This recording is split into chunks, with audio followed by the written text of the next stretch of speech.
Une jeune femme a disparu de chez elle dans des circonstances mystérieuses. Au premier abord, il semblait qu'elle était partie volontairement. Cependant, au cours de l'enquête, des détails extrêmement troublants ont été mis au jour. Pendant longtemps, son sort est resté un mystère, jusqu'à ce que les enquêteurs découvrent enfin la vérité. Mais cela ne s'est avéré être que le prélude à une histoire beaucoup plus sombre. Heather Church est née le 7 juillet 1978 dans la petite ville de Black Forest, dans l'État du Colorado aux États-Unis. Plus tard, ses parents ont eu 3 garçons, et Heather a aidé à s'occuper d'eux dès son plus jeune âge.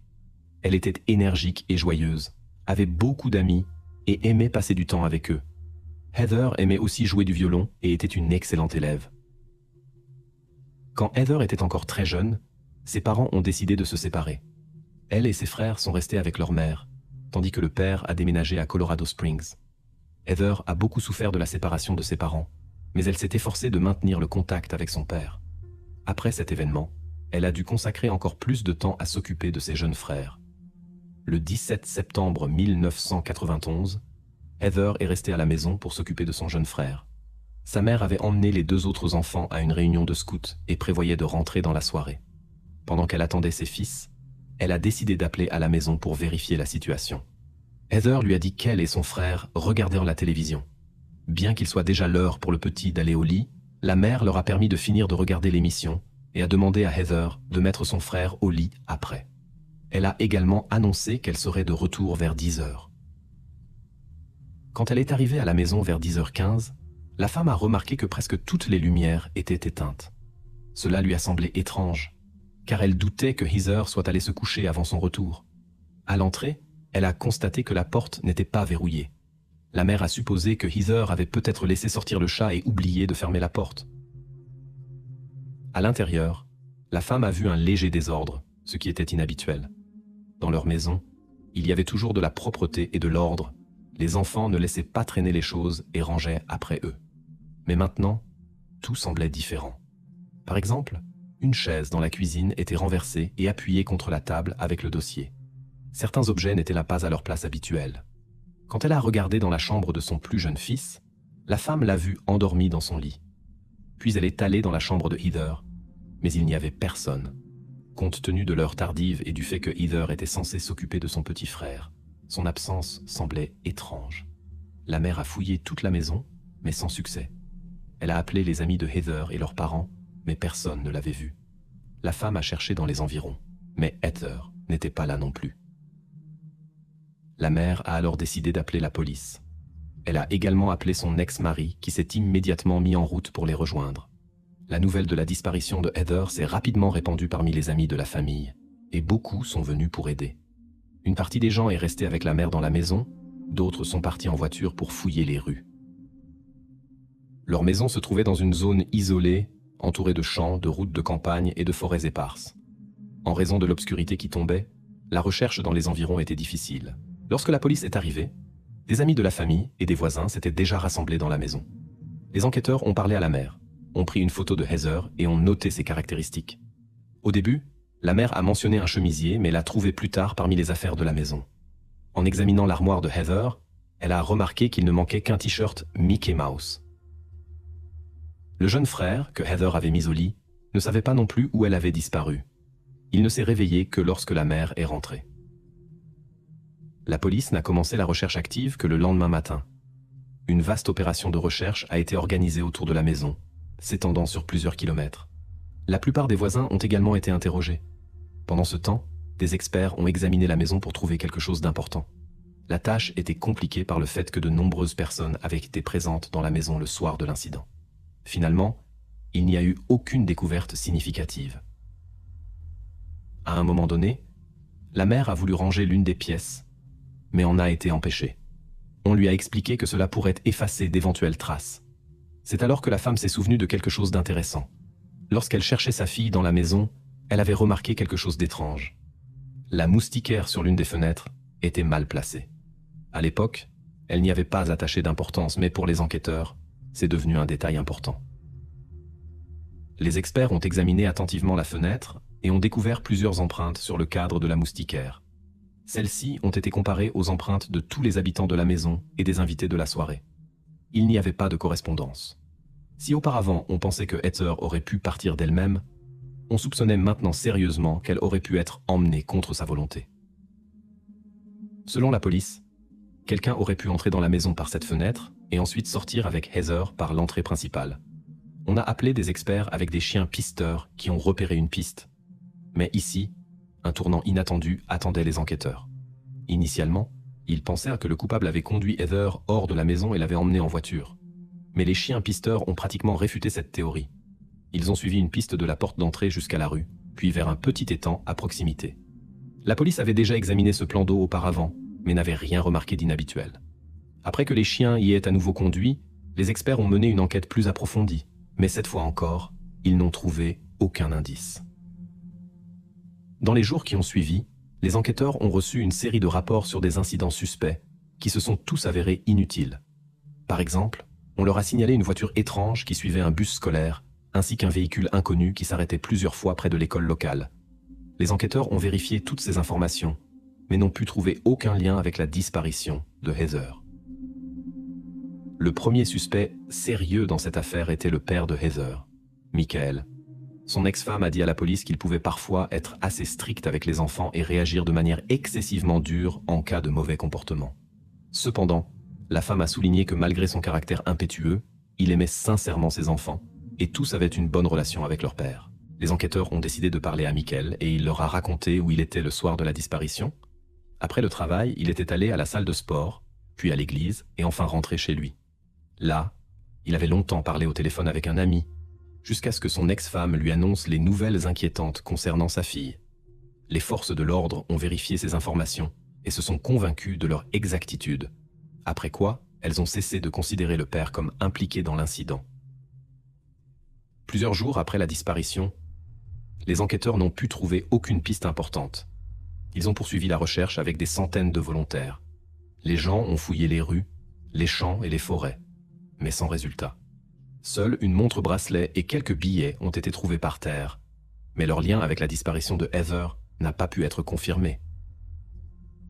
Le 4e jour, des hélicoptères se sont joints à la recherche, mais cela n'a pas non plus aidé. Des connaissances de la famille et d'autres personnes engagées ont distribué plus de 10 000 tracts dans les villes voisines, et les parents de Heather sont apparus à la télévision locale avec un appel à l'aide. Une connaissance fortunée a même offert une récompense de 10 000 $ pour toute information, mais cela n'a pas donné de résultat. La police a également essayé de trouver des correspondances entre les empreintes digitales trouvées sur la fenêtre et la base de données nationale, mais sans succès. Plus tard, les enquêteurs ont reçu quelques autres indices, mais ils se sont tous avérés être des impasses. Finalement, l'enquête est restée au point mort pendant plusieurs années, jusqu'à ce qu'une percée inattendue se produise le 16 septembre 1993. Un jour, un randonneur qui traversait la forêt à environ 50 km de la maison de Heather a découvert quelque chose d'inquiétant sur le sol. Il l'a immédiatement signalé à la police. Les spécialistes arrivés ont rapidement déterminé que la découverte pourrait être liée à une jeune personne. Ils ont recueilli des informations sur les personnes disparues dans la région et sont bientôt tombés sur le cas de Heather Church. Après une comparaison des données, les experts ont obtenu une correspondance exacte. Des enquêtes supplémentaires ont montré que quelque chose de terrible s'était produit, lié à une blessure à la tête. En examinant le site de la découverte, la police a trouvé 2 pyjamas d'enfants. Des photos des vêtements ont été montrées à la mère de Heather, mais elle n'a pas reconnu les affaires de sa fille. Cela a amené les enquêteurs à penser que le coupable pourrait être impliqué dans d'autres incidents. Cependant, cette découverte n'a pas rapproché la police de l'arrestation du malfaiteur. Ils connaissaient maintenant la triste vérité sur le sort de Heather, mais il n'y avait pas de nouvelles pistes. L'enquête s'est à nouveau enlisée pendant 2 ans. En 1995, un nouveau shérif a été nommé dans le département de police. En examinant les affaires non résolues, il a décidé de se concentrer sur l'affaire Heather Church et a chargé un enquêteur expérimenté. Celui-ci a immédiatement remarqué que l'équipe précédente n'avait entré les empreintes digitales du suspect présumé que dans la base de données de l'État et dans la base de données générale du FBI. Cependant, il y avait un hic. Chaque État conservait ses données séparément, sans les partager avec les autres. Dans les États et le Canada voisins, avec lesquels ils travaillaient en étroite collaboration, il y avait pas moins de 92 bases de données différentes pour les empreintes digitales. Cela compliquait considérablement la recherche et l'échange d'informations importantes entre les différentes régions. L'enquêteur a décidé d'envoyer un échantillon de la maison des Church à chaque laboratoire. Il a envoyé les empreintes et a attendu les résultats. Après 10 jours, la percée tant attendue est arrivée. On l'a informé qu'il y avait une correspondance complète. Les traces appartenaient à Robert Brown, 43 ans. Ce nom était bien connu des forces de l'ordre de plusieurs États. Il avait été inculpé plusieurs fois pour vol de voiture et cambriolage en Californie et en Louisiane. Les enquêteurs ont immédiatement vérifié où il vivait au moment de l'incident avec Heather. La réponse était surprenante. Alors comme maintenant, l'homme vivait à seulement 800 mètres des Church. Plus encore, il était leur plus proche voisin, car les maisons de la région étaient très espacées. Cette découverte a choqué les enquêteurs.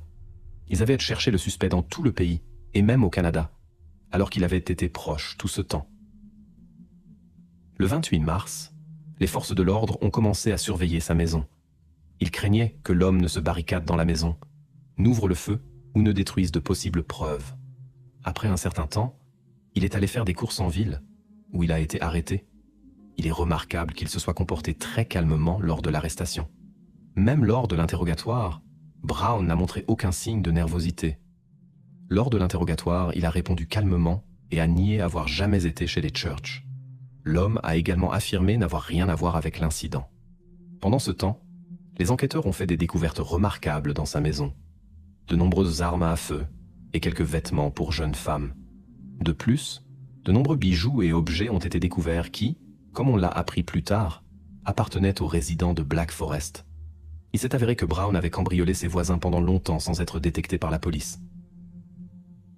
En enquêtant sur son passé, les enquêteurs ont découvert des faits intéressants. Robert a grandi dans une grande famille, a abandonné l'école et a rejoint l'armée. Il a passé plus de 6 ans dans l'armée et a été stationné au Vietnam et en Corée du Sud. En 1976, il a été libéré pour consommation de drogue, après quoi, il a changé plusieurs emplois discrets dans différents États. L'homme s'était marié 5 fois, et chaque mariage s'est terminé par un divorce. Les ex-épouses ont raconté des histoires similaires. Brown était connu pour son irritabilité et son agressivité. La moindre chose pouvait provoquer chez lui une forte colère, ce qui suscitait de sérieuses inquiétudes chez les femmes. C'est pourquoi elles ont toutes divorcé peu après le mariage. Plus les enquêteurs creusaient, plus de faits troublants venaient à la lumière.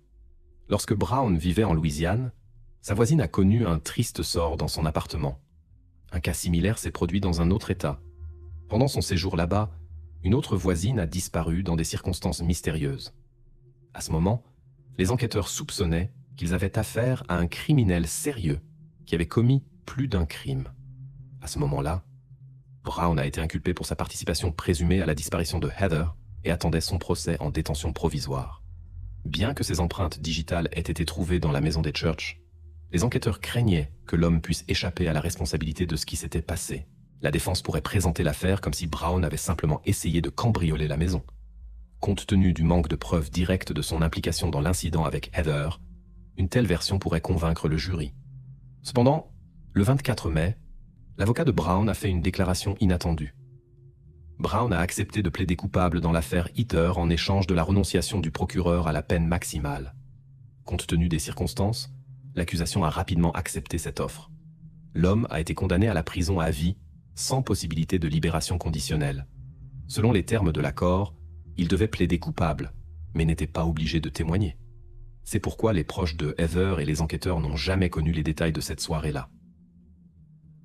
Les enquêteurs ont supposé que Brown avait prévu un cambriolage, mais avait rencontré Heather de manière inattendue. Après être entré par la fenêtre, il l'a remarquée et a utilisé la violence, ce qui a conduit à des conséquences tragiques. Ensuite, l'homme aurait pu la sortir par la porte d'entrée et effacer les traces dans la forêt. Mais pour les enquêteurs, ce n'était que le début. Compte tenu du passé de Brown et des incidents mystérieux avec ses voisines, ils ont continué à chercher des liens avec d'autres affaires non résolues. Ce n'était pas facile, car il n'y avait pas de preuves directes. Après quelques années, les enquêteurs ont reçu une aide inattendue. Brown a commencé à leur écrire lui-même depuis la prison. La première lettre est arrivée le 17 mars 2000.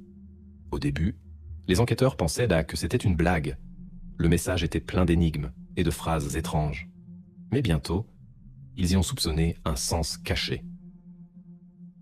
Brown a laissé entendre que les enquêteurs avaient manqué cette occasion en or, et ils ont supposé qu'il s'agissait d'autres affaires non résolues. Suite à cela, l'un des enquêteurs a lui-même écrit à Brown et a bientôt reçu une réponse. Dans son nouveau message, Brown utilisait des expressions voilées. Il a écrit que les enquêteurs n'avaient marqué qu'un point, tandis que lui-même en avait 48 sur son compte. Les enquêteurs ont été bouleversés lorsqu'ils ont deviné de quoi il s'agissait. La lettre était accompagnée d'une carte marquant 9 États et 48 points. Les enquêteurs ont supposé que Brown faisait ainsi allusion au lieu de ses méfaits. Le problème était qu'il était impossible de trouver des victimes à partir de ce dessin. Brown a continué à envoyer des lettres avec de nouvelles allusions. Parfois, il mentionnait même des villes spécifiques où il avait commis ses actes, et les enquêteurs y ont effectivement trouvé des incidents non résolus. Cela a continué pendant plusieurs années, et les enquêteurs ont établi une liste approximative d'épisodes possibles. Dans 9 cas, ils étaient presque certains que Brown était impliqué, mais ne pouvaient trouver aucune preuve. Les lettres non plus ne pouvaient pas être utilisées comme preuve, car toutes les formulations étaient vagues et sans détails concrets. Les enquêteurs ont fait tout leur possible pour prouver au moins un épisode afin de garder Brown derrière les barreaux de manière garantie. Bien que les conditions de sa détention ne prévoyaient pas de libération conditionnelle, il lui restait quand même une échappatoire. Ses défenseurs pouvaient en faire appel. Si le tribunal acceptait cet appel, l'homme pourrait être libéré, mais une deuxième peine pour un délit grave excluait cette possibilité. En examinant la correspondance de Brown, les enquêteurs sont tombés sur une histoire de Colorado Springs. Aucun nom n'était mentionné, mais l'année 1987 était indiquée. Les enquêteurs ont décidé d'aborder l'affaire différemment. Ne trouvant pas d'incident correspondant, ils ont commencé à examiner les plaintes pour vol de voiture compte tenu du passé de Brown. Parmi les plaintes, l'une a particulièrement attiré leur attention. Le propriétaire avait signalé un vol, mais la voiture avait été retrouvée peu après sur le parking d'un supermarché. Il s'est avéré que Robert y avait travaillé comme caissier cette année-là. Les enquêteurs ont rendu visite au propriétaire de la voiture et lui ont demandé si quelqu'un de son entourage avait disparu en 87.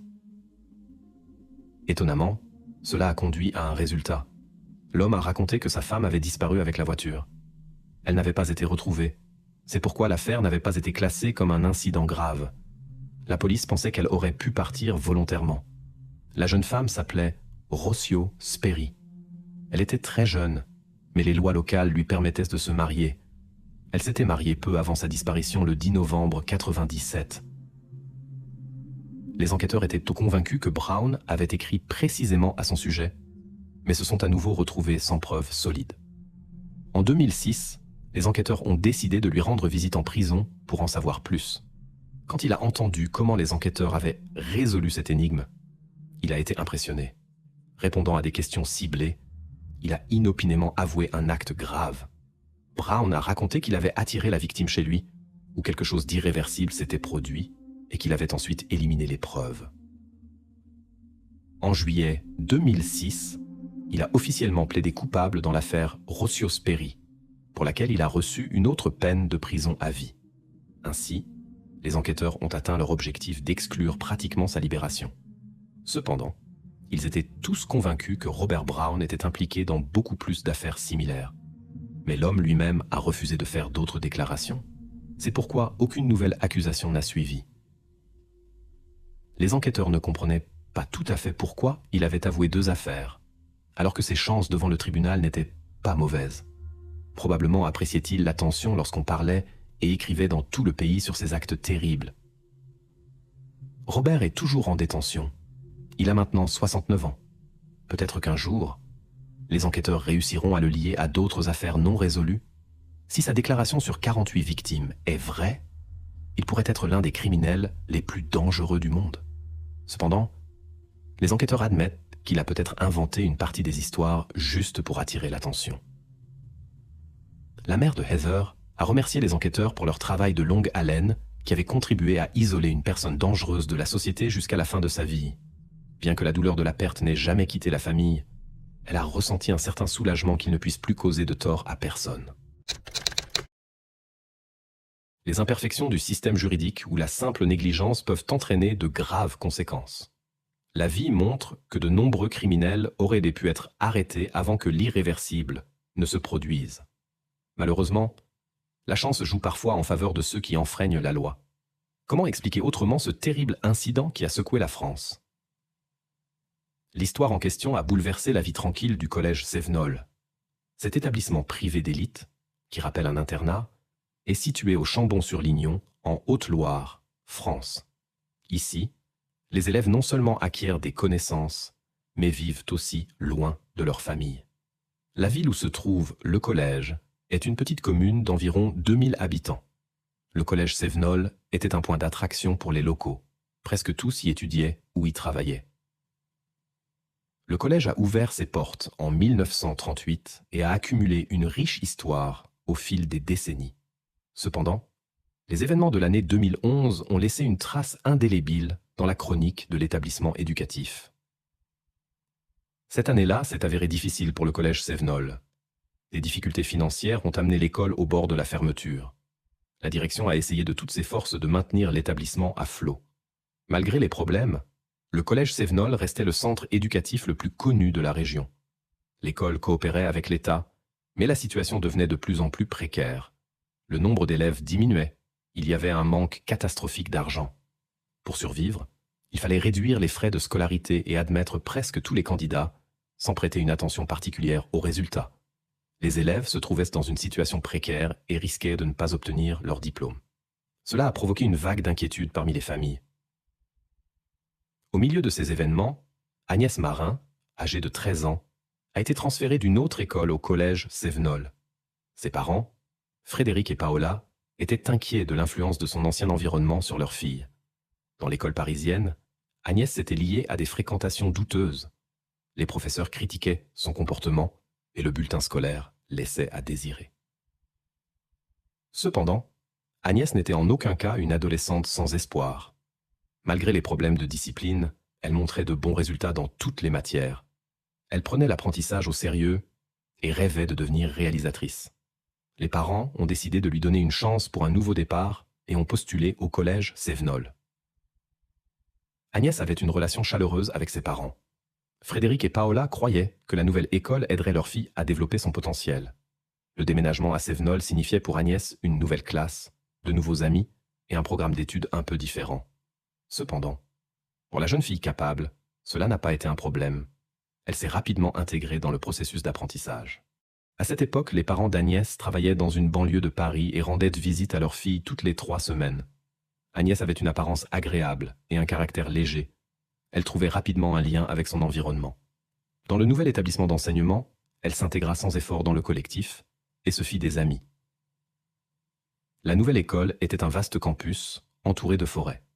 Après le déjeuner, les élèves étaient généralement laissés à eux-mêmes et pouvaient se promener librement dans les environs. Beaucoup profitèrent de cette liberté et dépassèrent parfois les limites de ce qui était permis. Le 16 novembre 2011, après les cours et le déjeuner à la cantine, les élèves se dirigèrent comme d'habitude vers le centre de Chambon-sur-Lignon, une petite ville située à 15 minutes à pied du campus. Agnès était parmi eux. Les élèves devaient être de retour à 16h30. La plupart sont arrivés à l'heure ou avec un léger retard, mais Agnès n'était pas parmi eux. En tant qu'une des plus jeunes élèves, Agnès était sous la garde particulière de l'administration scolaire. Lorsque son absence fut connue, les enseignants contactèrent immédiatement les forces de l'ordre. Après l'arrivée des gendarmes, des groupes de recherche composés d'élèves, d'enseignants et de policiers furent formés. Ils fouillèrent la ville et les environs dans l'espoir de trouver Agnès. À minuit, lorsqu'il fit nuit, la recherche dut être interrompue. Les étudiants devaient se préparer pour la journée scolaire suivante. Malgré tous les efforts, Agnès n'a pas pu être trouvée. Aucune trace de son séjour dans la ville n'a non plus été découverte. Les enquêteurs ont poursuivi l'examen des zones adjacentes, mais la recherche était restée infructueuse. Ils ont interrogé des camarades de classe du cercle proche d'Agnès. Finalement, Estelle, une amie de la disparue, s'est manifestée. Elle avait passé du temps avec Agnès le jour de sa disparition. Estelle a rapporté qu'elle s'était rencontrée sur la place principale de la ville. Selon son témoignage, les amis ont marché un peu ensemble et se sont séparés vers 14h30. Après cela, Estelle n'a plus revu Agnès. Bien qu'Estelle fréquentât une école différente, les deux se rencontraient souvent et discutaient. Ces rencontres étaient devenues une routine pour elle, et il ne semblait y avoir rien d'inhabituel à cela. Le 17 novembre, les enquêteurs ont eu une nouvelle conversation avec Estelle.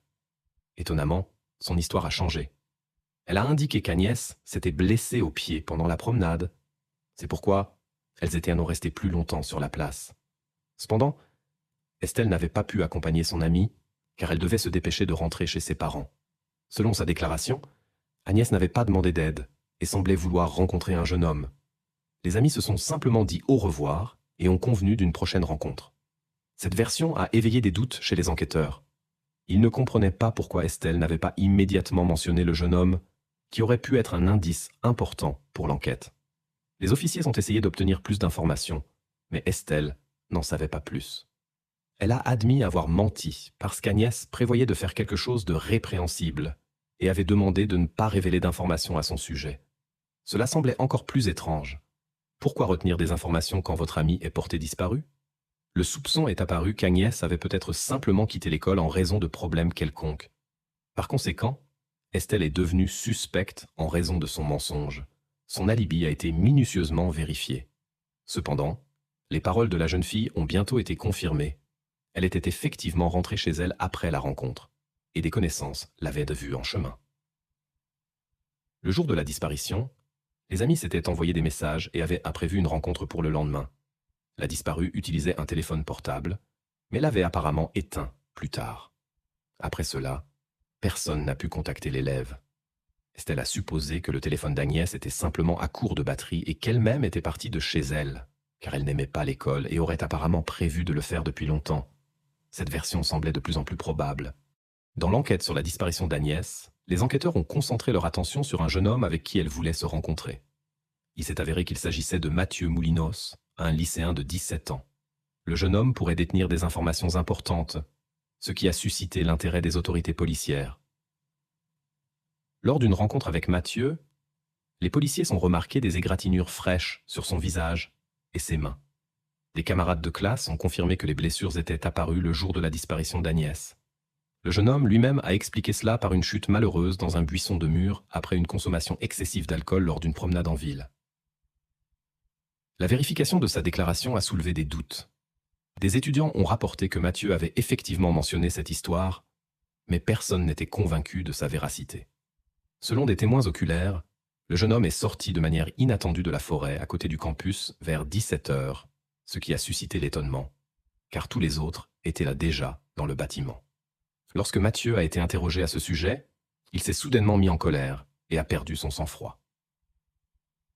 En examinant le passé du suspect, les enquêteurs ont appris que Mathieu est originaire de Nages-Salorgue et a 2 sœurs cadettes.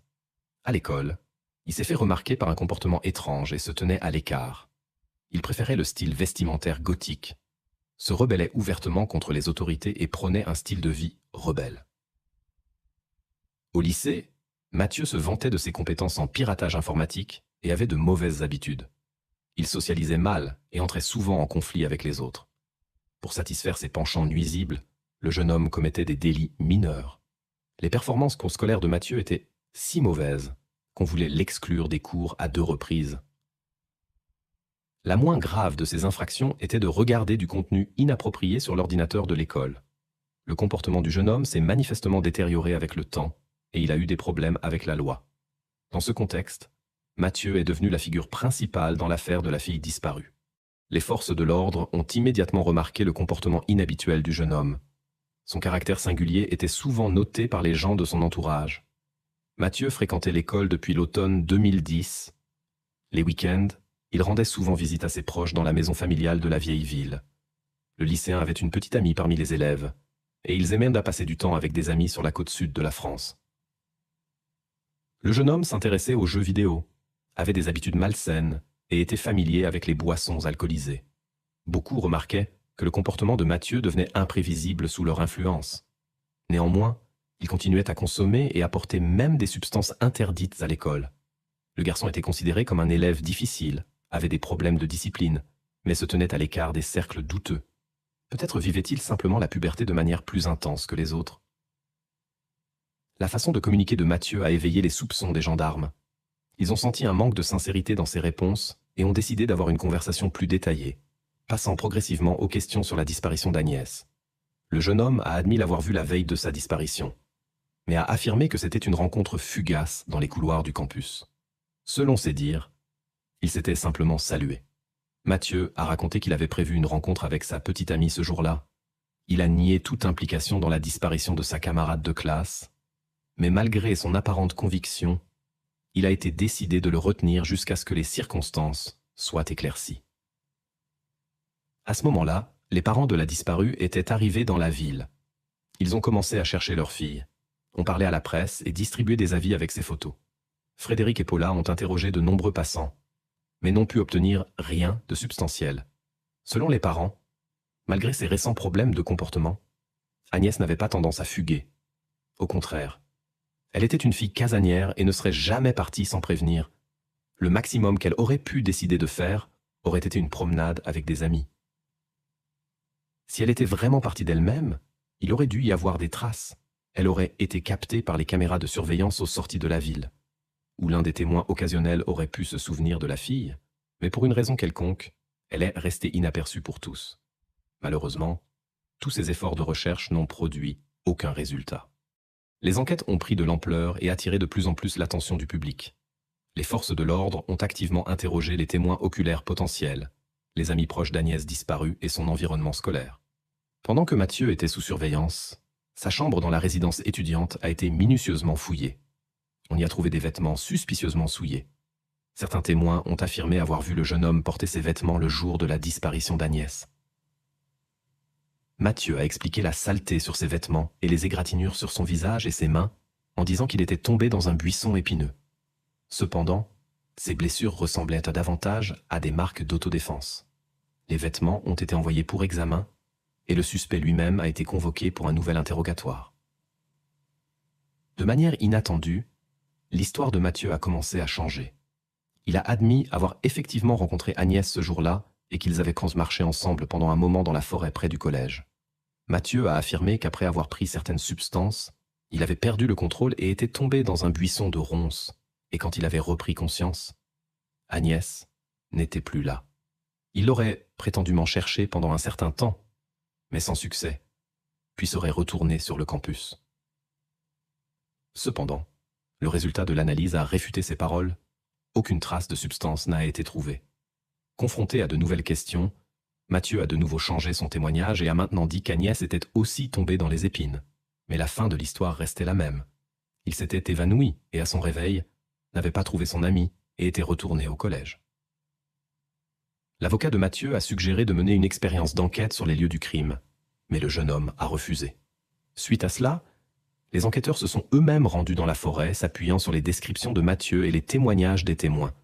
Des opérations de recherche à grande échelle ont été organisées avec l'utilisation d'hélicoptères, de plongeurs et de chiens spécialement entraînés. Les résultats de la recherche ont été choquants pour toutes les personnes impliquées. Jusqu'au dernier moment, il y avait l'espoir de trouver Agnès indemne. Au lieu de cela, Agnès a été retrouvée dans la forêt dans un état très grave. Ses vêtements étaient partiellement endommagés, manifestement pas par une chute dans des buissons. Tout indiquait que quelque chose de terrible s'était produit. Les parents ont été immédiatement informés de l'issue défavorable de la recherche. Tandis que les autorités policières retournaient au bureau pour poursuivre les procédures, Agnès a été confiée à des professionnels médicaux pour un examen approfondi. Il était temps d'obtenir des explications du suspect. Il n'y avait plus de doute sur l'implication de Mathieu. En fait, le jeune homme n'a pas particulièrement résisté. Face aux preuves irréfutables trouvées, il a assez rapidement avoué sa culpabilité. On lui a d'abord demandé les raisons de l'état extérieur d'Agnès Marin affecté. Selon ses déclarations, il a utilisé une bombe aérosol qu'il avait sur lui immédiatement après l'incident. À l'aide de cette bombe, Mathieu a réussi à endommager ses vêtements, après quoi le jeune malfaiteur est simplement parti en espérant que les traces de l'incident disparaîtraient. Mais heureusement, ses attentes ne se sont pas réalisées. Lorsqu'il était avec Agnès dans la forêt, il a soudainement décidé de l'immobiliser. Pour cela, il a utilisé son jouet préféré de l'enfance, un yo-yo. C'est alors que la lutte a commencé, au cours de laquelle Agnès a laissé des égratignures sur le visage et les mains de l'agresseur. Mais il était nettement plus grand, plus âgé et plus fort. Il a donc pu prendre le contrôle de la situation sans effort. Il est remarquable que le jeune homme ait emporté le même yo-yo qu'il avait utilisé dans la forêt et ait joué insouciamment avec pendant qu'il faisait sa déclaration. Mathieu s'amusait avec le jouet tout en répondant aux questions des enquêteurs. Après l'examen par les experts médicaux, des détails encore plus inquiétants de cet incident ont été mis au jour. Pendant la commission de l'acte, Mathieu n'a pas du tout pensé à la décence. Après des actions inappropriées, il a décidé d'éliminer définitivement sa cible. De plus, des particules de peau du lycéen ont été trouvées sous les ongles d'Agnès, en qui elle avait imprudemment fait confiance. Il n'y avait plus de doute. Mathieu était le coupable de cette tragédie. Agnès a trouvé son dernier repos à Paris le 26 novembre 2011. De nombreuses personnes en deuil sont venues soutenir la famille en cette journée difficile. Il s'est avéré que Mathieu avait déjà eu des démêlés avec la loi auparavant. En août 2010, un incident avec sa connaissance Julie, âgée de 15 ans, du Gard, avait été enquêté. Pendant longtemps, il s'était fait passer pour son ami, cachant ses véritables intentions. Un jour, Mathieu a attiré Julie dans la forêt, sous prétexte de rembourser une dette. Il s'était préparé à l'avance et avait apporté les choses nécessaires de chez lui. Julie se trouvait dans une situation dangereuse. Mais heureusement, sa mère a appelé à temps, comme si elle avait pressenti quelque chose de mal. L'appel a effrayé Mathieu et il a laissé partir Julie. Julie a tout raconté à la police et le jeune homme a été arrêté. Lors de l'interrogatoire, il a essayé de susciter la compassion en pleurant. Julie était convaincue que sans cet appel, les conséquences auraient pu être bien pires. Malgré la gravité de la situation, Mathieu a échappé à une peine sévère. Il a passé 4 mois en détention provisoire et a été examiné par 4 psychiatres. L'un d'eux a conclu que le jeune homme ne représentait pas un danger pour la société. Sur cette base, le juge l'a libéré à condition qu'il suive une thérapie et déménage dans une autre région. La famille de Mathieu a fait de grands efforts pour permettre sa libération et son éducation supplémentaire. Ils ont contacté environ 20 établissements d'enseignement et ont reçu des refus partout, jusqu'à ce qu'ils arrivent, finalement, au collège, où Agnès étudierait plus tard. Étonnamment, cet établissement, qui enseignait principalement à des filles âgées de 13 à 17 ans, a admis un jeune homme avec un tel passé. Le directeur du collège a affirmé qu'il n'avait pas le droit de fouiller dans le passé des élèves et qu'il n'avait reçu aucun avertissement des forces de l'ordre. Plus tard, au tribunal, il a admis qu'il connaissait les problèmes de Mathieu, mais qu'il n'était pas entré dans les détails.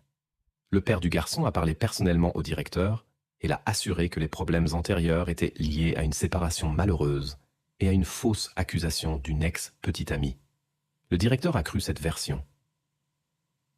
Les enquêteurs soupçonnaient que l'admission de Mathieu à l'école pourrait être liée à des difficultés financières de l'établissement. Pour chaque élève, le collège recevait 13 000 € par an, et il semblait que l'administration était plus intéressée par le nombre d'élèves que par leur fiabilité. Toute la situation semblait incroyable et soulevait de nombreuses questions sur le système éducatif et la sécurité des élèves. Le procès judiciaire contre Mathieu a suscité d'intenses discussions dans la société. Les parents du jeune homme, la direction de l'université et les autorités judiciaires se sont retrouvés au centre de l'attention publique. La législation du pays prévoit un format fermé pour les audiences des mineurs accusés de délits graves. La famille de la victime a insisté pour une ouverture partielle de la procédure afin d'attirer l'attention sur le problème et d'identifier les véritables coupables de la situation. Bien que Mathieu n'ait été qu'à un peu plus d'1 mois de sa majorité, la loi est la loi, et la défense a exercé son droit de demander une audience à huis clos. Finalement, la demande d'audience, partiellement publique, a été rejetée. Fait intéressant, le psychiatre qui avait précédemment évalué le jeune homme comme inoffensif après l'incident avec la première jeune femme n'avait jamais travaillé avec des délinquants ni sur des cas liés à des sujets sensibles. En fait, c'était un débutant sans les qualifications nécessaires pour une évaluation complète de l'état du patient. D'autres experts impliqués dans l'évaluation ont remarqué l'inadéquation du comportement de Mathieu. Ses actions semblaient imprévisibles et potentiellement dangereuses. L'étudiant montrait une indifférence totale face à ce qui s'était passé, n'exprimait aucun remords et ignorait les tentatives des spécialistes d'établir un contact. Il se comportait souvent de manière agressive envers les experts et les effrayait même en perdant soudainement le contrôle. Il semblait manquer totalement d'empathie, ce qu'il admettait lui-même. Selon le jeune homme, il ressentait à plusieurs reprises une certaine impulsion qui le poussait à commettre des actes illégaux. La première jeune femme a été victime d'une telle impulsion. Plus tard, Agnès connaîtrait le même sort. Après l'incident, Mathieu a subi un examen psychiatrique approfondi. Les spécialistes lui ont diagnostiqué un trouble paranoïaque et schizoïde. Les experts ont déterminé qu'il pourrait représenter un grave danger pour les autres mais ont reconnu sa capacité à comprendre ses actes et à comparaître devant le tribunal. Compte tenu du jeune âge de Mathieu au moment de l'incident, il a été initialement supposé que l'affaire serait jugée en tenant compte de circonstances atténuantes.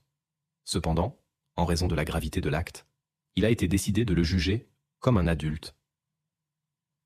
Le 28 juin 2013, le tribunal a rendu son verdict. Mathieu a reçu la peine la plus sévère possible pour ses actes contre Julie et Agnès. C'était seulement le deuxième cas dans l'histoire du pays où un mineur recevait une peine aussi sévère. L'avocat de Mathieu n'était pas d'accord avec la décision du tribunal, notamment parce que son client n'avait pas reçu le traitement nécessaire malgré le diagnostic. Le défenseur a fait appel, et l'affaire a été programmée pour une nouvelle audience en septembre 2014. La deuxième audience s'est avérée encore plus éprouvante pour les proches d'Agnès, principalement en raison du comportement de Mathieu lui-même. Cette fois, il parlait beaucoup plus fréquemment et avec plus d'assurance. Aucun remords n'était perceptible dans ses paroles. Il semblait prendre plaisir à la souffrance de la famille, forcé de revivre les événements. Mathieu a décrit les événements dans les moindres détails et a avoué qu'il avait toujours aimé observer la souffrance des autres. L'accusé a expliqué qu'après l'incident avec Agnès, il était resté longtemps dans un état d'euphorie et avait ressenti une pulsion pour des actes similaires. Il est devenu évident que Mathieu aurait pu continuer s'il n'avait pas été arrêté. Face à ces déclarations, le jury a confirmé la sentence initiale. L'avocat a de nouveau tenté de faire appel de la sentence, la jugeant excessivement sévère. Cependant, cet appel a été rejeté. Le 7 février 2014, la famille Agnès a déposé une plainte contre l'État, l'accusant de négligence grave.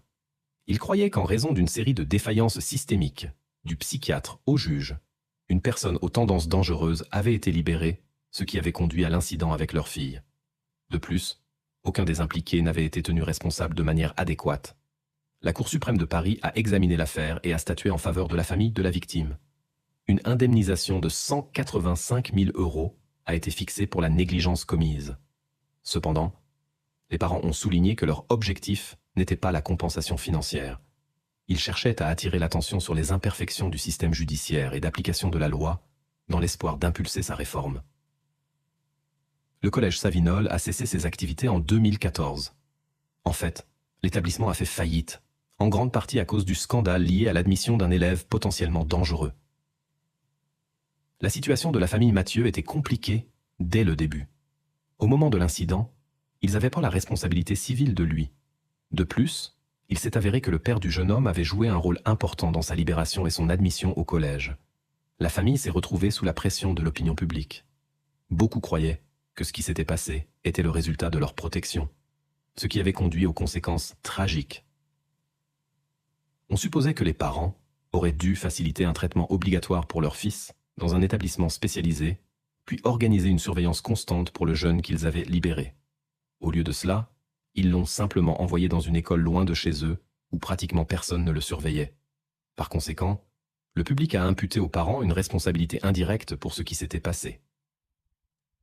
Cependant, certains ont considéré ce cas comme une exception à la règle. Ils croyaient ça et que Mathieu souffrait d'un trouble mental et que les parents essayaient désespérément d'aider leur enfant, de le socialiser, sans réaliser l'ampleur du risque. C'est du moins ce que les parents eux-mêmes ont affirmé dans diverses interviews. Ils sont apparus sur presque toutes les chaînes de télévision populaires de France et ont activement utilisé divers médias. La mère et le père de Mathieu ont même écrit un livre sur la vie de leur famille. Ils y ont raconté que leur fils, jusqu'à aujourd'hui, ne ressent aucun remords pour ses actions. La jeune femme a disparu sur le chemin entre l'arrêt de bus et sa maison. Les forces de l'ordre ont commencé les recherches, supposant qu'il s'agirait d'une affaire simple. À la surprise générale, cependant, cette affaire est devenue l'une des histoires les plus complexes et sensationnelles de l'histoire criminelle britannique. Bien que l'enquête ait été officiellement close assez rapidement, les conséquences continuent de susciter de vifs débats jusqu'à aujourd'hui. Helen McCart est née le 29 juillet 1965 dans la petite ville anglaise de Bootle. Bientôt, la famille Tran s'est agrandie avec un frère cadet, dont Helen s'est occupée dès son plus jeune âge. Plus tard, les parents se sont séparés. La mère d'Helen a fondé une nouvelle famille et ils ont déménagé dans le paisible village de Billinge près de la ville. Billinge était connu pour sa tranquillité, Les incidents graves y étaient rares. Les habitants se connaissaient bien et se sentaient en sécurité. Hélène a grandi dans cette atmosphère paisible, entourée d'amis et faisant la joie de ses parents par son comportement. Après avoir terminé ses études, la jeune femme a trouvé un emploi dans une compagnie d'assurance à Liverpool. Elle est restée vivre à Billinge et faisait la navette quotidiennement en train et en bus jusqu'au bureau. Le 9 février 1988, Hélène est partie au travail comme d'habitude. À l'origine, elle et sa mère avaient prévu de déjeuner ensemble, car elles travaillaient à proximité, l'une de l'autre. Mais le temps s'est soudainement dégradé. Un vent fort s'est levé, et il a commencé à pleuvoir. C'est pourquoi elles ont décidé de reporter leur déjeuner commun à un autre jour. La mère d'Hélène rentrait habituellement à la maison plus tôt que sa fille. Peu avant la fin du travail, Hélène l'a appelée et lui a dit qu'elle avait un rendez-vous le soir. Elle a demandé de lui garder le dîner au chaud pour qu'elle puisse se préparer. Normalement, Hélène rentrait peu après 17 heures. Mais ce jour-là, elle était manifestement en retard, ce qui inquiétait sa mère. Peu après, les informations ont rapporté qu'un arbre était tombé sur les voies de chemin de fer à cause de la tempête, perturbant temporairement le trafic ferroviaire. Vers 19 heures, lorsque la mère s'est à nouveau inquiétée, elle a décidé d'appeler la compagnie ferroviaire. Après avoir expliqué la situation, elle a appris que le problème de l'arbre s'était produit dans une autre section et n'avait pas affecté l'itinéraire d'Hélène. À ce stade, la femme a commencé à s'inquiéter sérieusement pour sa fille. Hélène rentrait presque toujours à l'heure et informait toujours des retards. Malgré l'absence de téléphone portable, elle pouvait appeler depuis le travail ou depuis l'une des nombreuses cabines téléphoniques publiques. La mère pensait que quelque chose de désagréable aurait pu arriver à Hélène à cause de la tempête. Par exemple, la forte pluie et le vent auraient pu provoquer une chute et une blessure. La mère inquiète et son fils ont commencé à appeler les hôpitaux environnants, espérant trouver quelqu'un ressemblant à Hélène, mais leur recherche est restée vaine. Supposant que la fille s'était peut-être restée plus longtemps au travail, la femme a contacté le bureau. Là, on lui a dit qu'Hélène avait quitté le lieu de travail il y a plusieurs heures déjà. Les amis de la jeune femme n'avaient également aucune idée de l'endroit où elle pourrait se trouver. Alors, la mère, le beau-père et le petit ami d'Hélène ont décidé de partir eux-mêmes à sa recherche. Ils ont suivi l'itinéraire habituel de la jeune femme du travail à la maison. Hélène prenait toujours le même chemin. Elle montait dans le train à Liverpool, voyageait jusqu'à St. Helens, et de là, prenait le bus pour Wiston. Après n'avoir trouvé aucune trace d'Hélène, la famille s'est tournée vers la police. Les agents ont immédiatement informé leurs collègues à Liverpool et dans les environs et ont diffusé une description de la disparue, mais la recherche est restée sans résultat. Le lendemain matin, alors qu'Hélène n'était toujours pas apparue et ne s'était pas manifestée, les policiers ont commencé à reconstituer son itinéraire et le déroulement de la soirée. Ils devaient découvrir à quel point de son chemin la jeune femme avait disparu. Les enquêteurs ont fait appel au public pour obtenir de l'aide et ont interrogé les collègues d'Hélène, le personnel de la gare et les compagnies de bus. Finalement, ils sont arrivés à une conclusion inattendue. Les enquêteurs ont confirmé que la jeune femme avait effectivement pris le train puis le bus vers son village ce soir-là. Cela a créé de la confusion, car de l'arrêt à son appartement, il n'y avait qu'un pas. À peine 200 mètres. Les enquêteurs ont commencé à envisager la possibilité que quelque chose de désagréable soit arrivé à Hélène sur le chemin du retour, car s'il s'agissait d'un incident ordinaire, on l'aurait déjà trouvé. Ils ont commencé à vérifier l'entourage proche d'Hélène, car dans de telles situations, des connaissances sont souvent impliquées. Son petit ami et son beau-père avaient des alibis solides pour cette soirée. Les amis et connaissances de la jeune femme ont également été exclus du cercle des suspects. Avec des équipes de recherche de 120 agents, la police a soigneusement ratissé la zone entre l'arrêt et la maison d'Hélène. Ils cherchaient tous les indices possibles, vêtements ou objets qu'un étranger aurait pu perdre. En même temps, des informations sur la disparition de la jeune femme étaient diffusées dans les villages environnants. Des plongeurs ont examiné les eaux proches, tandis que des policiers faisèrent du porte-à-porte et interrogèrent les résidents. Ils ont également visité tous les magasins, pubs et cafés de Billinge. La conversation avec le personnel du pub, George and Dragon, a fourni le premier indice, car cet établissement était situé près de la maison d'Hélène, et elle y allait occasionnellement avec des amis. L'enquête a révélé que le propriétaire de l'établissement avait refusé l'entrée du bar à Hélène quelques jours avant l'incident en raison d'un désagréable incident. Elle avait eu une altercation avec une cliente ivre qui avait accidentellement renversé une boisson sur elle. Hélène ne voulait pas se battre et est allée aux toilettes pour se rafraîchir, mais la femme l'a suivie et a montré un comportement agressif. La situation a tellement dégénéré que l'inconnu a essayé de frapper Hélène. Finalement, le propriétaire du bar a demandé aux deux de partir et de ne pas revenir. Pour éclaircir cette histoire, les agents se sont rendus au bar le lendemain pour parler au propriétaire Ian Sims. De plus, cet endroit se trouvait exactement sur le chemin d'Hélène entre l'arrêt de bus et sa maison. Ian a raconté cette soirée et a expliqué qu'il avait dû demander aux deux femmes de partir pour ne pas déranger les autres clients. Pendant la conversation, le bar s'est rempli de gens et est devenu bruyant. Les policiers ont suggéré à Ian de poursuivre la conversation au poste, où ce serait plus calme. Et puis quelque chose d'étrange s'est produit. L'homme est devenu visiblement nerveux, a refusé d'aller avec eux et a essayé de mettre fin à la conversation. Cela a éveillé les soupçons des enquêteurs. Pourrait-il avoir quelque chose à voir avec la disparition d'Hélène? Ils ont décidé d'examiner de plus près la personnalité d'Ian et ont appris sa réputation de coureur de jupons. Malgré son statut familial et ses deux enfants, Ian flirtait constamment avec d'autres femmes, et tous les locaux le savaient. Les forces de l'ordre ont également découvert que cet homme accordait souvent une attention particulière à Hélène. Quand elle visitait son établissement, il lui offrait des friandises gratuites et essayait d'engager la conversation. Mais la jeune femme ne montrait aucun intérêt. Ce comportement d'un homme marié avec deux enfants lui semblait étrange. Les enquêteurs lui ont rendu visite à nouveau et se sont renseignés sur ce qu'il faisait le soir de la disparition d'Hélène. L'homme a raconté qu'il avait passé du temps avec une proche connaissance dans la pièce, au-dessus de son établissement. Selon ses dires, il y passait souvent la nuit car il était préoccupé par la sécurité de son entreprise. Les enquêteurs ont parlé à la dame mentionnée, et là, une découverte inattendue les attendait. La femme a déclaré qu'ils avaient effectivement convenu de se rencontrer vers 7 heures du soir. Cependant, ce jour-là, il l'avait appelée et lui avait demandé de venir beaucoup plus tard. Finalement, elle est apparue vers 7h30, mais le propriétaire n'était pas là. Il n'est revenu que peu avant 11 heures. Cela semblait extrêmement suspect.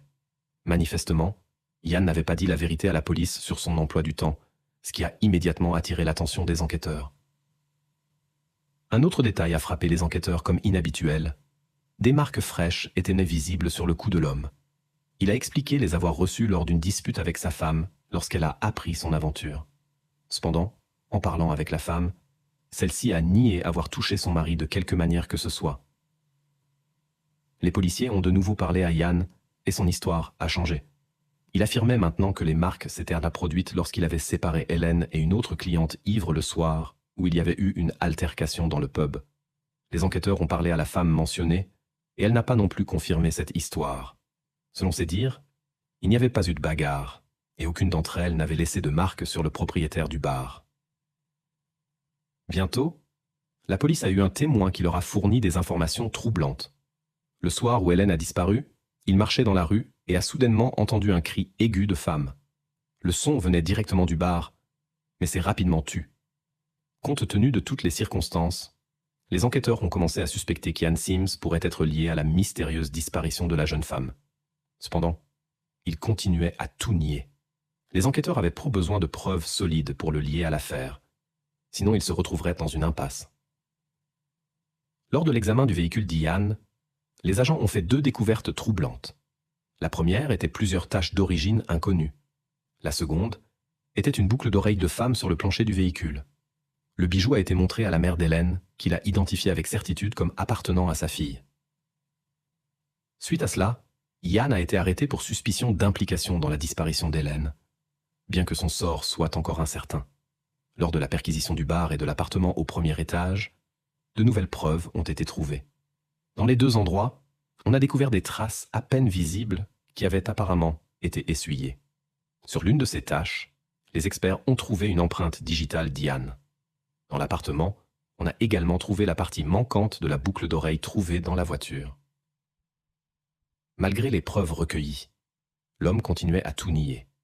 Les enquêteurs soupçonnaient que quelque chose de grave était arrivé à Hélène, mais ils devaient la trouver.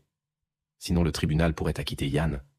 Ils supposaient que les traces dans le bar, l'appartement et la voiture étaient liées à la jeune femme. Cependant, à cette époque, on commençait seulement à utiliser les analyses ADN en criminologie, et effectuer une telle enquête n'était pas simple. Ian lui-même affirmait que les traces provenaient de son chien qui s'était blessé à la patte. Pour faire avancer l'enquête, les enquêteurs ont fait appel au public et ont demandé de l'aide pour une recherche plus étendue. Plus de 2000 personnes se sont portées volontaires, y compris des locaux et des résidents des communautés voisines. Les volontaires, avec les forces de l'ordre, ont soigneusement fouillé les environs de Billinge, y compris les forêts et les champs. Bientôt, une nouvelle piste est apparue dans l'affaire, mais elle n'a pas été découverte par un volontaire. À 25 km du village, dans la localité de Hollins Green, un homme promenant son chien a remarqué une serviette avec des taches suspectes sur le sol. En y regardant de plus près, il a trouvé une autre serviette similaire et plusieurs têtes d'oreiller. À côté se trouvèrent des chaussettes d'homme, un pull et des sous-vêtements. Sur certains vêtements, on pouvait voir des traces inquiétantes. L'homme a signalé la découverte à la police, et les objets ont été emportés pour examen. Il y avait cependant une complication. En raison de la distance par rapport à Billinge, des agents d'un autre service sont venus sur les lieux. Ils n'ont pas établi de lien entre cette découverte et la disparition d'Helen McCourt. Pour cette raison, les enquêteurs chargés de sa recherche n'étaient même pas au courant de la découverte de ces objets. Finalement, les policiers ont bien reconnu un lien entre ces affaires. L'inscription sur le pull trouvé les a aidés. Sur l'objet trouvé, il y avait une inscription faisant la publicité d'une marque de bière qui était justement en promotion dans le bar George and Dragon. Quand les enquêteurs l'ont appris, ils ont soupçonné que tous ces objets appartenaient très probablement à Jan Sims. Les enquêteurs avaient de nombreux échantillons à analyser, mais il manquait une pièce cruciale pour demander un examen plus détaillé. En 88, ces méthodes n'étaient pas encore largement répandues. La police a décidé de comparer les échantillons du bar, de la voiture de Sims et des objets trouvés avec les analyses des proches parents d'Helen, ses parents et son jeune frère. Les résultats ont montré une correspondance très étroite, garantissant pratiquement une relation familiale. Cela a renforcé la conviction des enquêteurs que les traces appartenaient à Allen et pointaient clairement vers l'implication d'Ian dans sa disparition. Le problème était que les tribunaux en Grande-Bretagne rendaient très rarement des verdicts de culpabilité dans de tels cas sans la preuve principale. Aussi grave que soient les preuves, aux yeux de la justice, il restait toujours la plus infime possibilité que la personne disparue puisse être encore en vie. La police espérait recueillir plus d'informations contre Ian et a interrogé tous ses contacts. Une conversation avec la femme de ménage du bar a révélé un nouvel épisode suspect. La femme a rapporté que le matin après la disparition d'Helen, elle était venue travailler comme d'habitude pour nettoyer les locaux. À sa surprise, la femme a trouvé le propriétaire en train de faire un nettoyage en profondeur. Il frottait vigoureusement les sols, les murs et les tables, et apparemment, il était occupé à cela depuis un bon moment. Ce qui était étrange dans cette situation, c'est que cela ne s'était jamais produit auparavant. Normalement, l'homme dormait encore dans son appartement à l'étage quand la femme de ménage arrivait pour le service du matin. À la question étonnée sur la raison de cette soudaine propreté, Ian a expliqué que son chien avait supposément fait un désordre. Un autre témoin a rapporté aux forces de l'ordre que cette nuit-là, en passant devant le bar, il avait entendu le bruit d'un aspirateur en marche. Les forces de l'ordre soupçonnaient qu'Ian avait passé toute la nuit à essayer d'effacer des traces, mais n'y était pas complètement parvenu. Malgré l'accumulation de faits suspects, l'affaire n'était toujours pas portée devant les tribunaux. Les enquêteurs ont poursuivi la recherche de la disparue, mais même les opérations à grande échelle n'ont pas donné de résultats. Un mois plus tard, un nouvel indice est apparu. Un passant qui se promenait au bord de la rivière, à environ 30 km de Billings, a remarqué un sac à main de femme dans l'herbe. En regardant à l'intérieur, il a trouvé des documents au nom d'Helen McCourt. Les policiers arrivés sur les lieux ont bientôt trouvé plus de preuves. À proximité, ils ont découvert des vêtements dans lesquels la jeune femme avait été vue le jour de sa disparition, ainsi que la deuxième boucle d'oreille qui correspondait à celle trouvée dans la voiture d'Ian. Cependant, les investigations ultérieures ont conduit les enquêteurs à une découverte encore plus troublante. À proximité, on a découvert une pelote de câble dans laquelle étaient emmêlées des mèches de cheveux. L'analyse en laboratoire a confirmé qu'elles appartenaient à Helen McCourt. En examinant le sac de la jeune femme, les enquêteurs ont trouvé un reçu d'une pharmacie à St. Helens. Il s'est avéré qu'Helen y avait fait des achats le soir où elle a été vue pour la dernière fois, peu avant de prendre le bus pour Billing. Les policiers ont trouvé tous les articles achetés à côté du sac à main, à l'exception d'une brosse à dents. Curieusement, l'article d'hygiène manquant n'a pas été trouvé à 30 km du village, où se trouvait le sac à main, mais dans le bar d'Ian Sims, où les enquêteurs poursuivaient leur examen minutieux. Là, Ils ont également réussi à trouver une barrette que la mère d'Hélène a identifiée comme celle que la jeune femme avait utilisée pour aller au travail ce matin-là. Dans le bar, une autre preuve importante a été trouvée. Une mèche de cheveux de femme, dont l'appartenance à Hélène a été confirmée par une analyse. Néanmoins, les enquêteurs ont continué à chercher de nouveaux indices et ont envoyé les vêtements trouvés de la jeune femme pour examen. Les experts y ont découvert des fibres de tapis identiques à celles du bar George and Dragon. De plus, ils ont trouvé des traces de poils du chien Diane sur les vêtements. Ensuite, les experts ont examiné 2 bagues et un bracelet qui avaient été retirés à l'homme après son arrestation. Ils y ont trouvé des traces de terre correspondant au sol de la zone où les serviettes sales et les affaires de George avaient été trouvées auparavant. Bientôt, une autre pièce à conviction est apparue. Près de la petite ville de Rixton, à 24 km de Billinge, une pelle a été trouvée. Il s'est avéré qu'elle appartenait à Ian Sims et avait probablement été utilisée en relation avec la disparition d'Hélène. Cependant, malgré les efforts de centaines de volontaires, on n'arrivait toujours pas à trouver la jeune femme elle-même. Face aux nombreuses preuves, les proches d'Hélène ne doutaient-y guère d'une issue tragique. Cependant, l'absence de confirmation définitive les empêchait de faire leurs adieux de manière appropriée et d'être sûrs que le coupable serait justement puni. Ian niait obstinément son implication dans l'incident, mais finalement, l'affaire a été portée devant les tribunaux.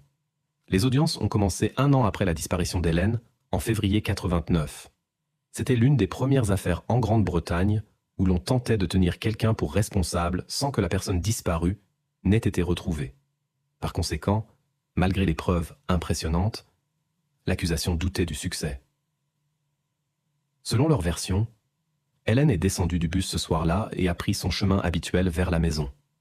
En passant devant le pub George and Dragon, elle a attiré l'attention d'Ian Sims, qui a entamé une conversation sous un prétexte quelconque. Peut-être l'homme voulait-il discuter de l'incident à cause duquel il lui avait interdit de fréquenter son établissement. Les enquêteurs ont supposé qu'Ian aurait pu proposer à Hélène de résoudre le conflit et de lever l'interdiction du pub. Compte tenu du fait que c'était presque le seul endroit à Billinge qu'Hélène pouvait visiter avec ses amis, elle était intéressée par la résolution du problème. Apparemment, l'homme l'a invitée dans l'établissement, qui n'avait plus de clients à ce moment-là. Peu après, quelque chose d'inattendu s'est produit, ce qui est confirmé par le témoignage d'un passant fortuit. Un cri féminin lui est parvenu, qui s'est rapidement tu. Après la rencontre avec Hélène, Ian a utilisé un morceau de câble électrique et l'a emmené dans son appartement au 2e étage. Là, quelque chose de désagréable s'est peut-être produit, après quoi il a attendu jusqu'à l'aube et a emmené Hélène dans la voiture. L'homme l'a conduite loin de Billinge et l'a cachée, puis a distribué ses affaires, ses propres vêtements et d'autres objets dans divers endroits isolés. Il y avait plusieurs suppositions sur ses motivations. La première était de nature personnelle. D'après les rapports de nombreux témoins, les enquêteurs savaient qu'Ian avait montré à plusieurs reprises de l'intérêt pour la jeune femme, mais qu'elle l'avait toujours repoussé. Peut-être a-t-il vu ce soir-là une chance de mettre en œuvre ses intentions malsaines. La deuxième supposition était que pendant leur conversation, un malentendu était survenu et qu'il lui avait fait du mal dans un accès de colère. Il n'est pas exclu que lui et Hélène aient commencé à se disputer et qu'elle ait menacé de parler à sa femme de ses tentatives constantes d'approche. Mais cette version semblait moins crédible. Après que l'accusation eut présenté son cas devant le tribunal, ce fut au tour d'Ian. Il continuait à proclamer son innocence totale et à présenter sa version, et ce fut l'une des apparitions les plus inhabituelles d'une personne accusée d'un crime aussi grave. L'homme a affirmé que quelqu'un l'avait piégé. Quelqu'un était entré dans son bar, avait mis ses vêtements, avait attiré Hélène là-bas et lui avait fait du mal, puis l'avait chargée dans la voiture d'Ian et cachée dans un endroit inconnu en utilisant les propres outils d'Ian. Ensuite, le malfaiteur aurait ramené la voiture au bar et aurait disparu, laissant le propriétaire innocent du pub sous suspicion. De telles déclarations étranges n'ont fait que renforcer la conviction du jury qu'Ian était impliqué dans l'incident. Son histoire semblait totalement incroyable. Peut-être a-t-il décidé, face à la probabilité d'une sentence sévère, de se moquer du système judiciaire et des proches d'Hélène. Finalement, Ian a été reconnu coupable le 14 mars de la même année. Il a été condamné à la prison à vie, avec la possibilité de demander une libération conditionnelle au plus tôt après 16 ans. Malheureusement, les épreuves pour les proches d'Hélène ne se sont pas terminées là. Les forces de l'ordre et les volontaires ont poursuivi la recherche, mais sans succès. 3 ans après le verdict, la mère de la jeune femme a envoyé une lettre à Ian. Elle l'implorait de lui dire où se trouvait sa fille. Après un certain temps, une réponse est arrivée, mais elle ne contenait que des insultes et des menaces. Ian a promis de se venger de la femme dès sa sortie de prison. Il a fait appel à plusieurs reprises, mais tous ont été rejetés. Ce n'est qu'en 2004, alors qu'Ian avait déjà passé 15 ans derrière les barreaux, que l'un des appels a été accepté et l'affaire a été renvoyée pour révision. Cependant, cette décision ne s'est en aucun cas avérée en sa faveur.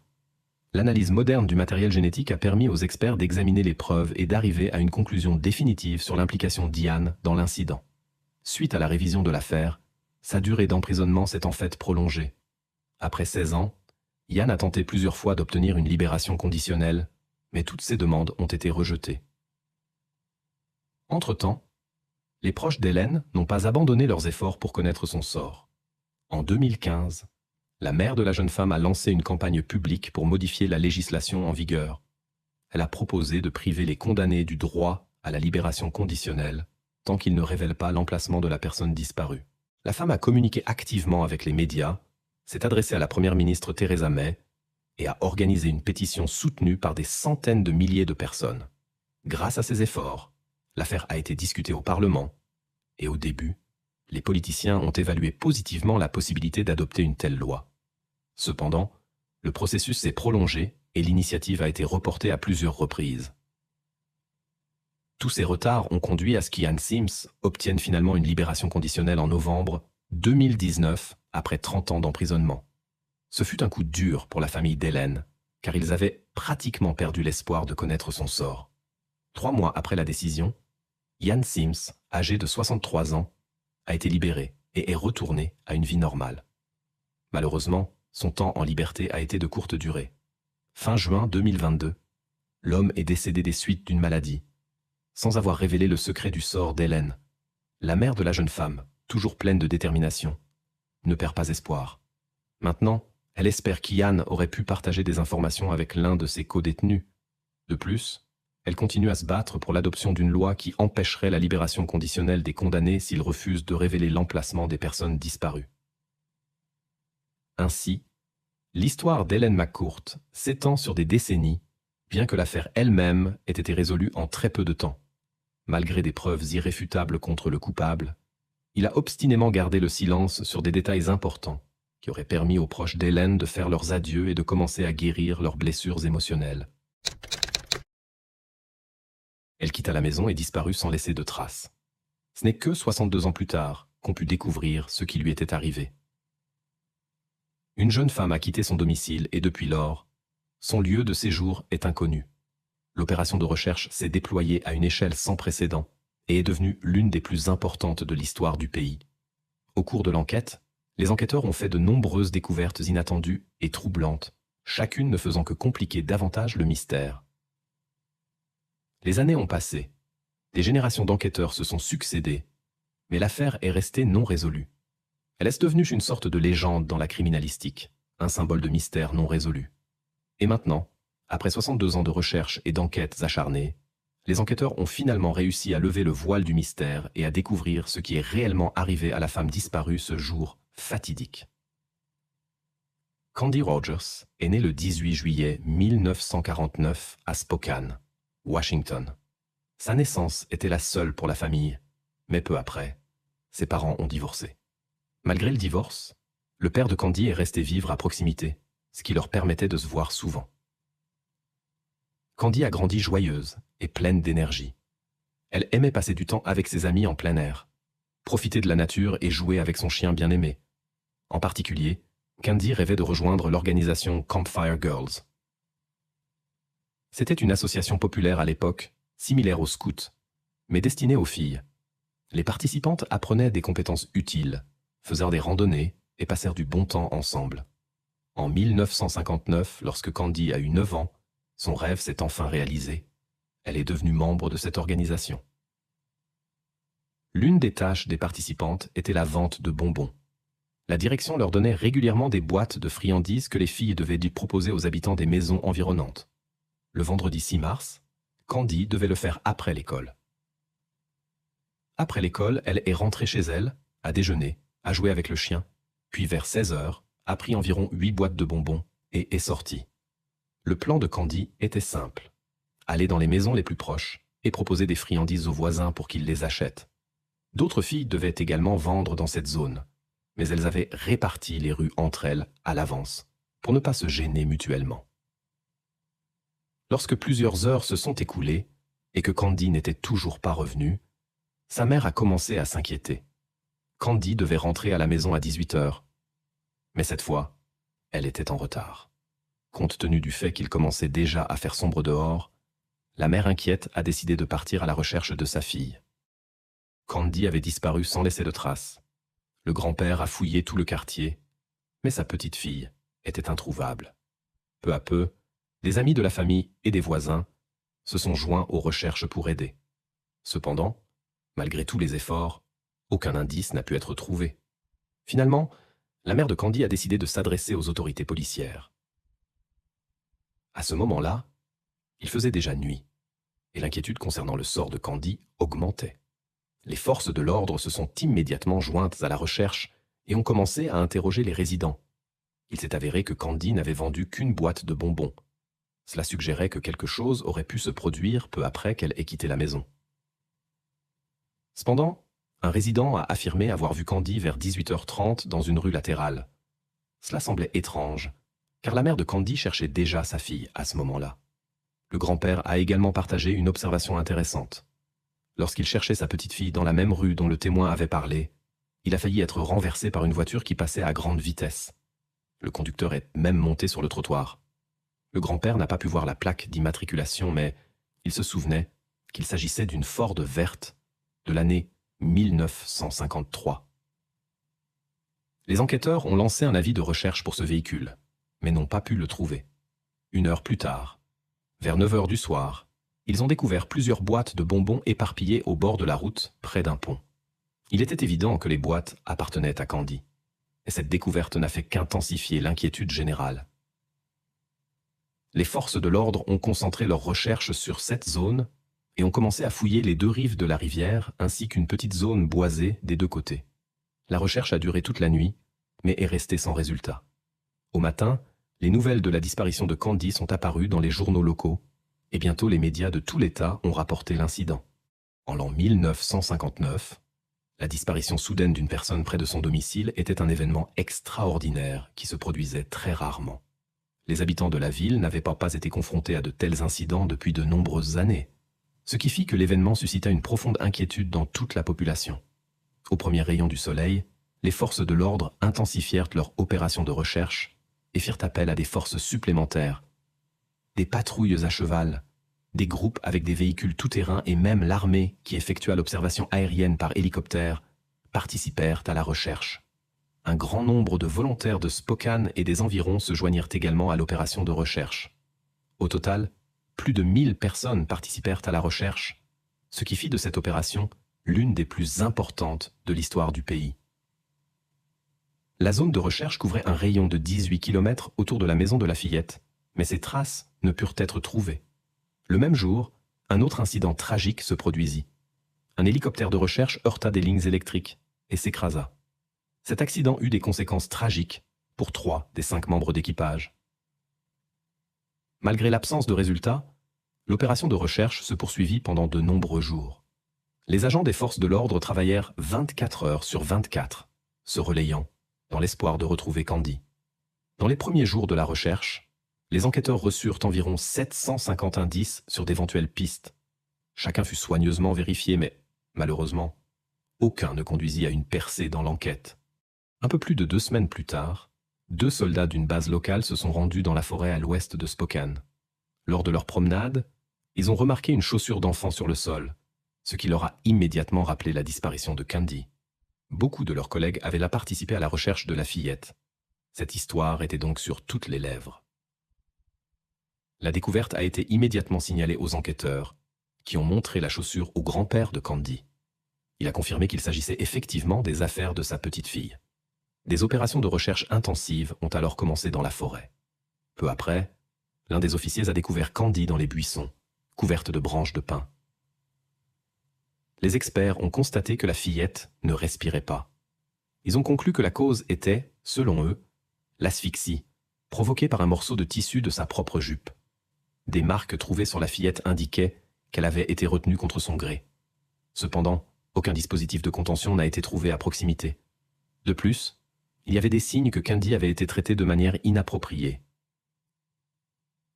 À proximité, on a trouvé une housse de siège de voiture verte, mais son lien avec l'incident n'a pas pu être établi.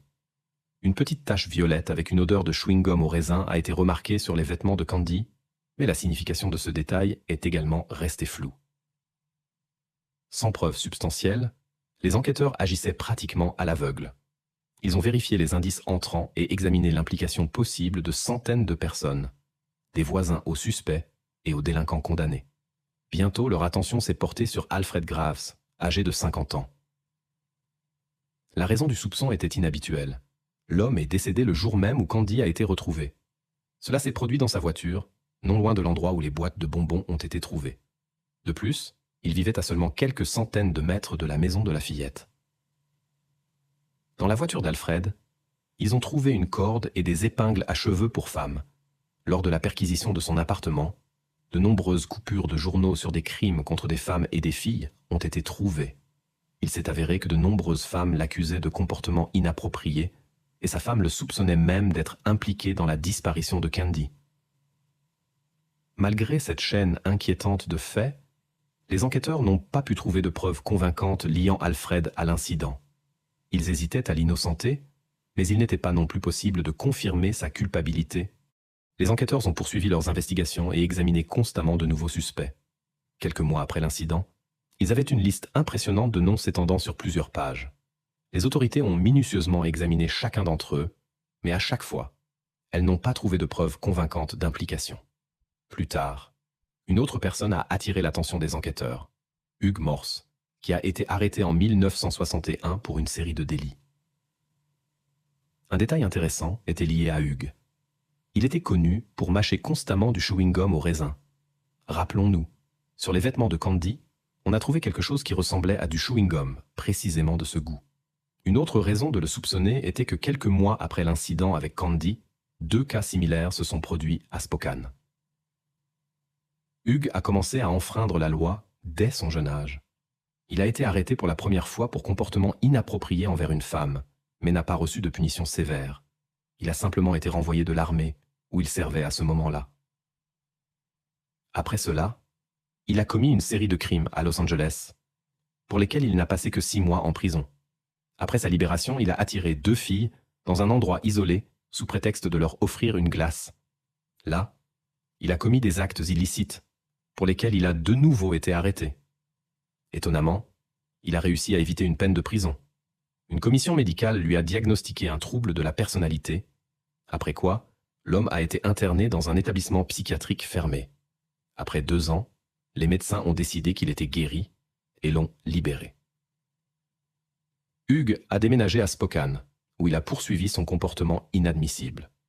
En novembre 1959, il s'est introduit dans la maison d'une femme de 28 ans et a commis des actes illégaux. 10 mois plus tard, un incident similaire s'est produit avec une femme de 69 ans.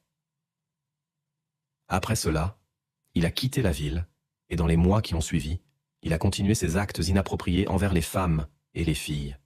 Hugues voyagea à travers le pays jusqu'à ce que le FBI s'occupe de lui. Il fut placé sur la liste des 10 personnes les plus recherchées et arrêté peu après. Le tribunal le condamna à plusieurs peines de prison à perpétuité et Hugues fit une tentative désespérée pour mettre fin à son tourment en prison. Mais les médecins purent le sauver. Les enquêteurs de l'affaire Candy lui rendirent visite à plusieurs reprises. Mais Hugues nia toute implication. Il se soumit même à un test de détecteur de mensonges qui montra sa sincérité. Cependant, de tels tests ne sont pas fiables et n'ont pas de valeur juridique. Étant donné le passé de Hugues et sa présence à Spokane à l'époque, il resta le principal suspect. Néanmoins, il n'y avait aucune preuve contre lui. L'attention se porte également sur Howard Barnett, âgé de 49 ans. En février 1960, il fut arrêté pour suspicion de comportement inapproprié envers une mineure. Quelques jours plus tard, un incident tragique impliquant Howard se produisit dans une cellule du commissariat de Spokane. Auparavant, il avait laissé un message sur le mur « J'ai commis un péché devant le Seigneur ». Son épouse, qui n'a pris l'arrestation qu'après l'incident, demanda aux policiers si cela avait un rapport avec cette fille, faisant référence à Candy. Les enquêteurs commencèrent à vérifier, mais ne trouvèrent aucune preuve. Néanmoins, Howard resta sur la liste des suspects, en partie parce qu'il vivait dans le voisinage de la disparue.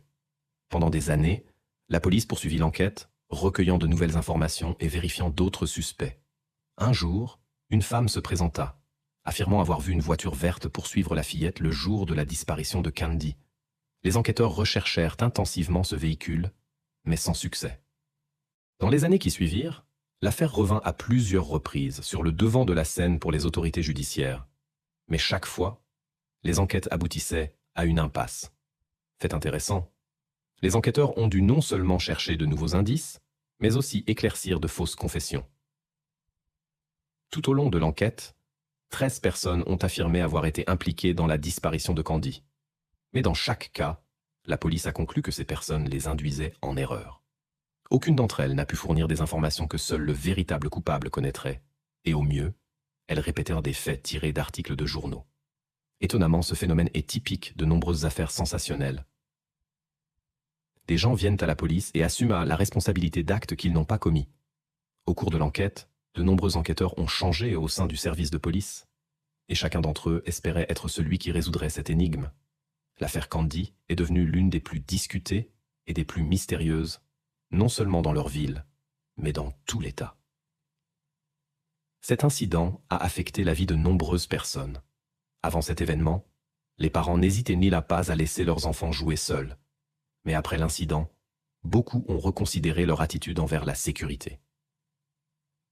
Au début des années 2000, l'enquête a été rouverte, et un nouvel enquêteur a décidé d'utiliser des technologies modernes. Heureusement, en 1959, les policiers avaient sans à faux correctement collecté et conservé toutes les preuves, de sorte que les experts ont pu découvrir des traces d'un homme sur les vêtements de Candy. Compte tenu du long stockage, l'analyse était extrêmement difficile. Néanmoins, après un travail méticuleux, les spécialistes ont réussi à créer un profil ADN qui a été immédiatement entré dans la base de données du FBI. Malheureusement, aucune correspondance n'a été trouvée. Les enquêteurs ont également comparé le profil avec des échantillons de nombreux suspects, mais là aussi, ils n'ont pas eu de succès. Aucun d'entre eux n'était impliqué dans la disparition de Candy. Pendant toutes ces années, beaucoup étaient hors convaincus que Hugh Morse était impliqué dans cette affaire, mais les résultats de l'enquête ont montré sa non-implication. Par conséquent, l'enquête s'est de nouveau retrouvée dans une impasse. Les enquêteurs disposèrent de matériel génétique lié à l'incident impliquant Candy, mais pendant longtemps, ils n'ont pas pu déterminer l'identité du propriétaire. La situation a changé en l'an 2021, lorsque l'affaire a été rouverte. Un nouvel enquêteur a décidé d'appliquer une méthode avancée d'analyse ADN, la généalogie génétique. Cette technologie avait aidé à résoudre de nombreuses affaires complexes, et l'enquêteur espérait qu'elle contribuerait à conclure l'une des enquêtes les plus longues. Il s'est adressé à plusieurs laboratoires spécialisés, mais s'est heurté à un obstacle.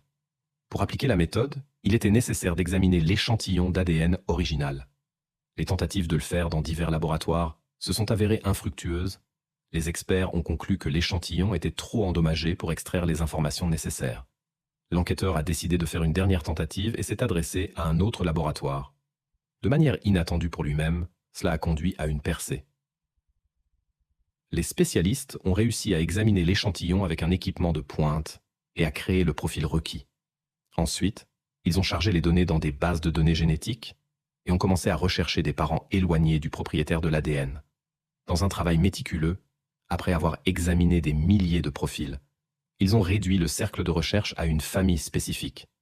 Des analyses ultérieures ont montré que l'échantillon appartenait très probablement à l'un des 3 frères. Cependant, une difficulté est apparue. À ce moment-là, ils étaient malheureusement tous déjà décédés. Néanmoins, les chercheurs et les enquêteurs ont découvert que l'un des frères avait une fille et l'ont immédiatement contacté. La femme a été choquée par la supposition de la possible implication de son père dans l'incident avec Candy. Malgré le choc, elle a accepté sans hésitation d'aider à l'enquête. L'analyse génétique de la fille a montré une étroite parenté avec le matériel biologique trouvé sur les vêtements de Candy. Cette information est devenue la clé de l'enquête. Armés de nouvelles connaissances, les enquêteurs se sont adressés à un juge pour obtenir l'autorisation d'examiner la tombe de John Hoff, le père de la femme. 6 décennies après l'incident, l'identité de la personne impliquée a pu être établie. L'analyse ADN de John correspondait parfaitement aux preuves précédemment trouvées.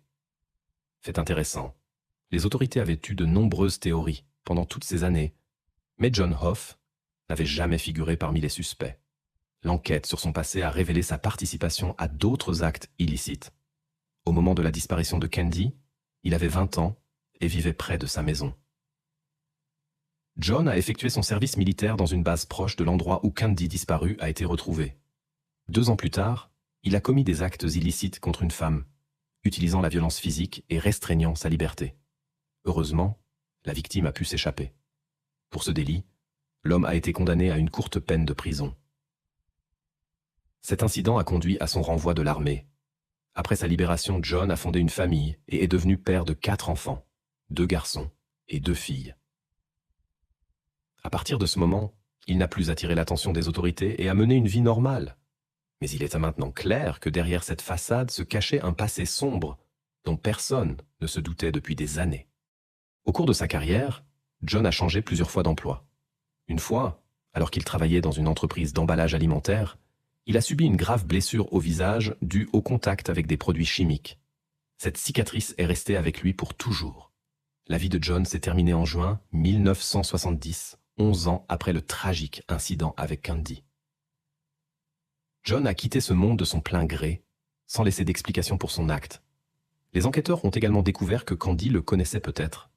Il s'est avéré que Candy était amie avec sa sœur cadette, qui avait alors 10 ans. Des années plus tard, la sœur de John a partagé avec les enquêteurs ses souvenirs de comment elle avait trouvé du réconfort dans les bras de son frère après la disparition de son ami, sans savoir qu'il était impliqué dans l'incident. Malheureusement, les parents de Candy n'ont pas vécu pour voir le moment où l'identité de l'auteur a été établie.